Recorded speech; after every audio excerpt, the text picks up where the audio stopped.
2021년 1월 28일 가정예배를 드리겠습니다. 오늘 함께 나눌 말씀은 잠언 6장 6절에서 11절 말씀입니다. 게으른 자여 계미에게 가서 그가 하는 것을 보고 지혜를 얻으라. 계미는 두령도 없고 감독자도 없고 통치자도 없으되 먹을 것을 여름 동안에 예비하며 추수 때에 양식을 모으느니라. 게으른 자여 내가 어느 때까지 누워 있겠느냐 내가 어느 때에 잠이 깨어 일어나겠느냐. 좀 더 자자 좀 더 졸자 손을 모으고 좀 더 누워있자 하면 내 빈궁이 강도같이 오며 내 곰핍이 군사같이 이르리라. 아멘. 오늘 6절 말씀 보겠습니다. 게으른 자여 계미에게 가서 그가 하는 것을 보고 지혜를 얻으라, 이렇게 말씀을 하고 있습니다. 제가 생각할 때 게으른 자라 하면 통상 자기 할 일을 차일피일 미루는 자라고 생각이 되어지고, 또 한편으로는 또 아침 일어나야 될 시간보다 좀 잠을 늦게까지 자는 사람이라고 생각이 되어집니다. 그리고 개미한테 가서 그 하는 것을 보고 지혜를 얻으라는 말씀은, 개미가 우리가 어렸을 때 배웠던 그 부지런한 그런 모습을 보고 게으른 사람은 개미한테 지혜를 얻으라, 이렇게 말씀을 하는 것 같아요. 어떻게 생각을 하시나요? 이제 여기 게으른 자라고 이제 하고, 아마 이 솔로몬이 게으른 자한테 주는 교훈인 것 같아요. 그래서 우리가 먼저 생각해 볼 거는, 게으른 것을 하나님이 싫어하시는구나. 그럼 우린 반대로 부지런한 사람이 되어야 되겠다. 이걸 먼저 이 본문을 읽을 때 이 초점을 좀 두고 우리가 읽어야 될 것 같아요. 그리고 그 게으르다를 제가 좀 찾아봤는데요. 행동이 느리고 움직이거나 일하기를 싫어하는 성미나 그 버릇이 있다는 이런 형용사이더라고요. 그럼 아까 행동이 느리고 그 말씀은 좀 맞는 것 같고요. 근데 이제 움직이거나 일하기 싫어하는 성미를 가진 사람 버릇. 근데 이제 아까 아침에 늦게 일어나고 이제 이 얘기에 대해서는 우리가 좀 생각을 좀 더 해봐야 될 것 같아요. 또 밤새 일하시는 분들도 많이 있거든요. 그럼 그분들이 야근하고 와가지고 이제 새벽에 들어오셔서 잠을 주무실 수 있는데, 그분들은 아침에 일찍 못 일어나잖아요. 근데 그분들한테 우리가 게으르다고 얘기는 할 수 없고, 또 가끔 그 예술하시는 분들이 밤에 조용하니까 더 집중이 되고 더 많은 막 아이디어가 떠오른다는 얘기를 제가 들었는데, 그래서 그런 부분에 대해서는 이 게으르다는 거하고 조금 우리가 좀 잘 생각을 하면서 봐야 될 것 같으네요.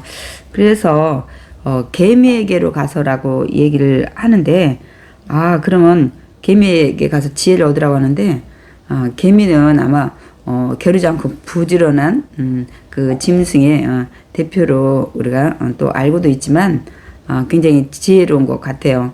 이 솔로몬이 하나님께서 전무후무하게 그 지혜를 주셨잖아요. 그래서 이 개미가 그래서 대표적으로 그 굉장히 부지런의 것에 그 상징하는 짐승인 것 같으네요. 개미가 짐승은 아니고 곤충입니다. 곤충. 그런가요? 네. 7절과 8절 말씀은 연결이 되기 때문에 같이 보겠습니다. 개미는 두령도 없고 감독자도 없고 통치자도 없으되 먹을 것을 여름 동안에 예비하며 추수 때에 양식을 모으느니라. 이 말씀은 제 생각에는 개미는 곤충으로서 누가 그 자기가 하는 그 일에 대해서 감독하는 두목 기비도 없고 통치자도 없다. 그렇기 때문에 먹을 것, 개미가 겨울에 먹을 것을 여름 동안에 준비해서 그 추운 겨울에 그 양식을 얻지 못할 때를 대비해서 부지런하게 모으기 때문에, 그래서 여기서 지혜를 얻으라 라고 말씀을 6절에서 하고 있는 것 같습니다. 개미는 글쎄 개미에 대해서 정확히 알지 못해서, 그래서 개미를 이렇게 지도하는 그 두목, 뭐 지도자나 뭐 여기 지금 통치자, 감독관을 얘기하고 있는데, 개미학자가 아니다 보니까 글쎄 이렇게 지도를 하는 이렇게 인도하고 막 아니면 뭐 채찍질하면서라도 이렇게 감독하는 그런 자가 있는지 없는지는 확실히 모르는데 아마 솔로몬이 지혜로우니까 개미가 없다는 것을 알고 얘기를 했겠죠. 근데 없지만 그러니까 다시 말씀드리면 아무도 자기가 할 일을 알려주는 사람도 없고 막 하라고 채찍질하는 사람도 없음에도 불구하고 먹을 것을 여름 동안에 예비하고 추수 때 양식을 모은다고 말씀하고 있네요. 그러니까 개미는 여름에 가을까지 추수할 걸 모으지 않으면 일할 수 없는 이 추수를 할 수 없는 겨울이 온다는 걸 미리 알고 정말 현명하게 그래서 아까 지혜를 배우라고 얘기를 하고 있었는데요. 이렇게 아무도 할 일을 알려주지 않지만 스스로 알아서 자기 자신의 먹을 것을 준비하는 것을 볼 수가 있네요. 그래서 우리도 이렇게 하라고 좀 말씀을 하시네요. 그렇다면 여름 동안에 추수 때에 그 예비를 미리 하고 뭐냐면 심고 뭐 거름을 준다든지 사람으로 말하면 이런 거잖아요. 열심히 먹은 추수 때 다 걷어서 창고에 이제 걷어서 드린다는 말씀을 하고 있는데 어떻게 지금이 열심히 일할 여름 아니면 추수 때인가요? 제 경우는 건강과 일할 수 있는 일터가 있기 때문에 저의 경우는 여름 동안에 해당이 됩니다. 여름 동안에. 그래서 아마 개미가 게으른 사람보다 훨씬 낫기 때문에 이 말씀을 솔로몬이 한 것 같은 생각이 드네요. 예. 여름이라고 생각을 하나요? 네, 여름입니다. 저한테는. 근데 여름 지금 일할 때인데 굉장히 막 피곤해 하잖아요. 그리고 직장을 그냥 어떤 때는 쉬고 싶다 막 그렇게 얘기를 하는 것 같은데요. 저의 경우는 일의 가지수가 보통 평범한 사람에 비해서 안팎으로 많다 보니까 육체적인 피곤함을 쉬 느끼고 그 피곤함을 제때 풀지 못해서 때로는 일할 수 있는 직장에 있으면 감사를 해야 되는데 너무 피곤하다 보니까 좀 쉬었으면 좋겠다는 생각이 사실 문득문득 들 때가 있습니다. 예. 그래요. 왜냐면 아직도 여름 동안이고 지금 또 추수할 때인지 모르겠어요. 앞으로는 뭐 누가 뭐 직장에 나오라고 뭐 일할 일터를 또 줄지 안 줄지도 모르기 때문에 지금은 여름 동안이라고 생각하고 또 추수할 때라고 생각하고 좀 피곤하지만 우리가 잘 조절하면서 그래도 지금 일할 수 있을 때 감사하며 일을 해야 될 것 같으네요. 감사하게 생각을 합니다. 하나님 은혜에. 9절 말씀, 10절 말씀, 11절 말씀은 연결되는 말씀인 것 같아서 같이 한번 제가 나눠보겠습니다. 게으른 자여, 내가 어느 때까지 누워 있겠느냐? 내가 어느 때에 잠이 깨어 일어나겠느냐? 좀 더 자자, 좀 더 졸자, 손을 모으고 좀 더 누워 있자 하면 내 빈궁이 강도같이 오며 내 곤핍이 군사같이 이르리라.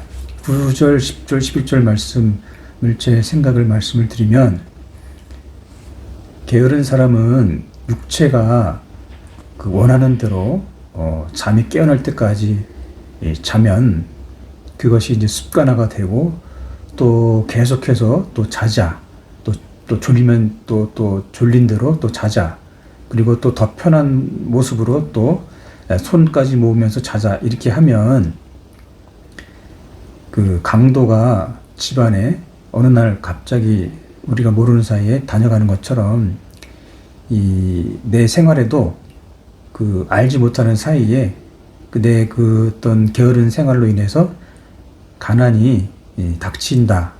그러니까 이거를 좀 깨달아라. 이런 말씀으로 생각이 되어집니다. 근데 여기 이제 아마 게으른 자에게 경각심을 주기 위해서 지금 교훈을 하는 것 같습니다. 내가 어느 때까지 누워 있고 어느 때 이제 잠이 깨어서 일어나겠나. 그러니까 지금 계속 이런 상태에 있는 자에게 이제 주는 말씀인 것 같아요. 그래서 계속 누워 있고 우리도 쉬고 싶고 일하기 싫고 모든 사람이 그런 것 같아요. 그런데 하나님이 이렇게 우리 일하는 거를 좀 허락을 하셨을까요? 아니면은 또 우리가 이런 생각이 들잖아요. 하나님 믿으면 하나님이 다 우리 먹을 것, 입을 것, 마실 것 준비하신다고 말씀하셨는데 그냥 좀 빈둥빈둥 놀고 좀 자기도 하고 놀기도 하고 쉬기도 해도 하나님께서 우리 먹을 것, 마실 것 다 준비하시지 않나? 이렇게 또 생각을 할 수가 있잖아요. 어떻게 생각을 하세요? 글쎄요. 지금은 농경사회가 아니기 때문에 현대사회는 화폐라는 것을 통해서 우리가 물건을 구입할 수 있기 때문에 일을 하지 않으면 내가 굶을 수밖에 없고 또 거처할 집도 없어서 또 길거리에 앉을 수밖에 없기 때문에 일을 하지 않으면 나는 그냥 노숙자처럼 살아갈 수밖에 없다. 그렇기 때문에 때론 힘들어도 참고 일을 해야 되는 이유가 거기 있다고 생각을 합니다. 예, 이제 당장 우리 현실에 이제 우리 필요한 것들을 해결해야 되니까 우리 일을 해야 된다고 지금 말씀을 좀 하시는데, 그러면 우리는 근본적으로 하나님께서 우리를 일을 하게끔 만든 존재인지 이거부터 좀 우리가 살펴봐야 될 것 같아요. 근데 우리는 사실 하나님께서 우리를 만드시고 에덴 동산에 아담과 하와를 이제 데려다 놨잖아요. 근데 거기에는 모든 것이 다 갖춰져 있다고 말씀하고 있습니다. 그럼에도 불구하고 하나님은 창세기 2장 15절에 보면 야훼 하나님이 그 사람을 이끌어 에덴 동산에 두어 그것을 경작하며 지키게 했다고 말씀하고 있습니다. 그러니까 다 먹을 걸 만들어서 이렇게 심고 자라게 하셨지만 그걸 경작하게 키우고 하는 관리하는 것을 하나님은 하시게 하셨다고 말씀하고 있는 거 보니까 하나님은 우리에게 노동하는 그것을 주신 것 같아요. 그래서 우리는 그 안에서 열심히 일해서 얻는 그 기쁨을 얻는 이것을 하나님이 그렇게 준비를 하신 것 같아요. 그런데 어떤 일이 있었죠? 이 선악과를 따먹지 말라는 이 말씀에 불순종해서 이제 어김으로 이 에덴 동산에서 이제 쫓겨나게 되잖아요. 그런데 또 하나님께서 또 뭐라고 말씀했냐면 이제 더 열심히 일해야 되는 그 말씀을 하시죠. 이제 내가 평생에 수고하여 가지고 땀 흘려야만 내가 먹고 살게 된다고 말씀을 하시잖아요. 이제 그 이유는 네가 에덴 동산 밖에서 이제 나가 살 때 너희 불순종으로 말미암아 환경의 저주가 와서 가시와 엉겅퀴가 계속 자라날 거라는 거죠. 그러면 가시와 엉겅퀴는 우리도 주변에 잡초를 보지만 굉장히 이런 나무나 이런 채소보다 더 막 잘 자라잖아요. 그래서 풀 같은 걸 뽑아주지 않으면 잘 자라지 못하고 이들이 막 잠식돼서 죽어버리는 걸 우리가 볼 수가 있잖아요. 그러니까 우리 이제 더 많은 노동이 필요한 거죠. 그래서 창세기 3장 18절에 보면 땅이 내게 가시덤불과 엉겅퀴를 낼 것이라. 내가 먹을 것은 밭의 채소인즉 내가 흙으로 돌아갈 때까지 얼굴에 땀을 흘려야 먹을 것을 먹으리니. 그렇기 때문에 우리는 인생에 땀을 흘려야 우리 먹을 게 입으로 들어오는구나. 우리는 이를 이제 하나님께서 이렇게 만드셨기 때문에 우리는 이 이치를 분명히 알고 게으르면 안 된다는 것을 우리가 알아야 될 것 같아요. 그래서 오죽하면 데살로니가 후서에도 보면 우리가 너희와 함께 있을 때라도 너희에게 명하기를 누구든지 일하기 싫어하거든 먹지도 말라 이렇게 말씀하고 있습니다. 그러니까 우리는 일을 열심히 해야 된다는 사실을 우리가 먼저 알고, 또 현실로도 그러잖아요. 일 열심히 안 하면 우리가 먹을 것도 없고 가난해지잖아요. 그래서 이런 성경의 말씀을 우리가 앞뒤로 다 이렇게 보면서 오늘 이 10절에 보면 너 언제 일어날래? 계속 좀 더 자지. 좀 더 졸지. 그 손을 모으고 좀 더 누워있자. 아우, 나 좀 더 쉬었다가, 아유, 나이가 좀 더 들 때까지 조금 놀다가, 이렇게 하다 보면 이제 결론이 11절이 온다는 말씀이잖아요. 11절에 보면 내 빈궁이 강도같이 오며 내 곰핍이 군사같이 이르리라. 그래서 여기 빈궁은 이제 가난하고 막 궁색한 삶이 강도같이 온다는 거예요. 강도는 그냥 무력적으로 막 아무 때나 들어오는 거예요. 그러니까 그냥 뭐 이거는 필사적으로 오는 거죠. 그 다음에 그 곰핍이라는 그 단어는 이건 막 이 아무것도 이제 할 기력이 없어요. 막 지쳐가지고 그 나중에는 너무 이런 상황이 되면 이제 할 의욕도 없어지는 거예요. 너무 힘들고 어려우면 일을 해야 되는 생각도 없을 정도로 그런 것이 막 군사같이 밀려와서 그리고 결국 가난한 사람은 나중에 더 가난하게 된다는 거죠. 소망도 없고 어떤 빌미도 있어야 되는데 아무것도 없는 그런 처지에 간다고 말씀을 하고 있네요. 그래서 그러니까 가난이 그냥 너 영원히 이렇게 네가 계속 살면 네 곁을 떠나지 않는다는 거야. 그냥. 그것이 늘 네 곁에 붙어서 가난이 계속 이어진다고 말씀을 하고 있네요.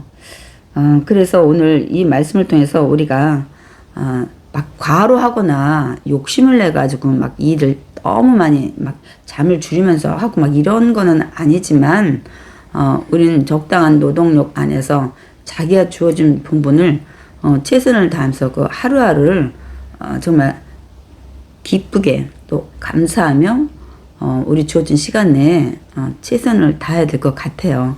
오늘 본문에 그 말씀을 우리가 이렇게 마쳤잖아요. 네. 어떤 뭐 느낀 점이나 교훈이나 적용 혹시 있으면 좀 말씀 좀 해주시겠어요? 오늘 말씀을 통해서는 게으른 자가 부자는 결코 될 수 없다. 게으른 자는 필연적으로 가난하다. 라는 말씀이 지극히 성경적이라는 것을 배웠습니다. 그 말씀의 근거가 아까 우리 함께 말씀 나눈 것처럼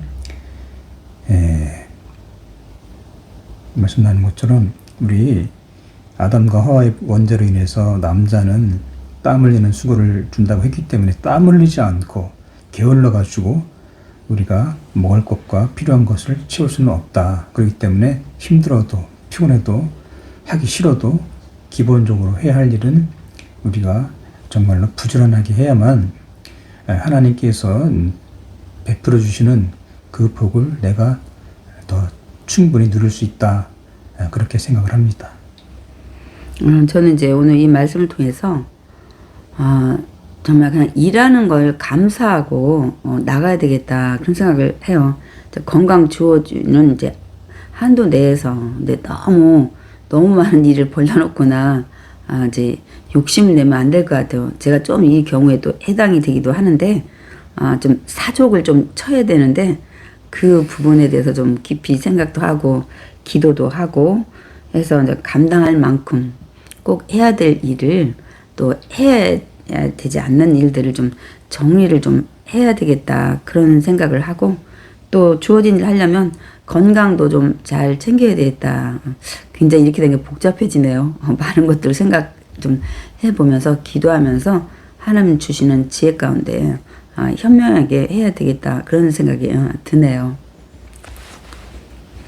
이제 함께 기도하겠습니다. 사랑의 하나님, 오늘 잠언 6장의 말씀을 통하여 게으른 자는 곶에게 가서 그 부지런함을 보고 지혜를 얻으라고 했습니다. 하나님 아버지, 육신의 삶이 힘들고 어렵고 피곤할지라도 인간의 삶은 벌을 때가 있고 또 노년의 때가 있으니 벌 수 있고 건강했을 때 불평하지 말고 원망하지 말고 또 하나님께서 일터주심에 감사하고 최선을 다하여 아버지 또 겨울이 오기 전에 개미가 자기 앞날을 준비하는 것처럼 저희 삶에도 우리 가정에도 미래를 준비하는 슬기로운 그런 삶을 살 수 있도록 저희들의 삶을 인도하여 주옵소서. 모든 말씀을 예수님의 이름으로 감사하며 기도드리옵나이다. 아멘.